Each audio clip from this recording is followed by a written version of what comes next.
বাড়িতে এরকম করে কদবেল মাখা খেতে কার কার ভালো লাগে একটু বলুন তো। 4টে কদবেল আমি নিয়েছি একটা বাটিতে, বেশ খানিকটা কিন্তু ফ্রেশ ধনেপাতা কুচি ওর মধ্যে দিলাম, দিয়ে দিলাম নুন, স্বাদ মতো চিনি। চিনিটা বেশ একটু বেশি পরিমাণেই দিতে হবে, নাহলে বেলগুলো তো প্রচণ্ড টক হয়। আর 1 চামচ বেশ ভর্তি ভর্তি নুন দিয়ে দিলাম। ওর মধ্যে দিলাম একটু কাঁচা সর্ষের তেল আর কাঁচা লঙ্কা, নুন আর চিনি দিয়ে ভালো করে বুড়ো আঙুল দিয়ে ডলে নিলাম। আপনারা চাইলে শুকনো লঙ্কাও ব্যবহার করতে পারেন। দিয়ে ভালো করে কদবেলটা মেখে খেয়ে দেখবেন একবার।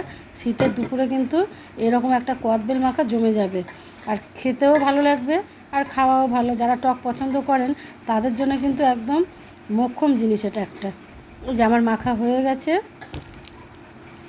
বাটি করে নিয়ে নিলাম, নিয়ে খাওয়া শুরু করে দিলাম। ভিডিওটা ভালো লাগলে সাবস্ক্রাইব করে দেবেন।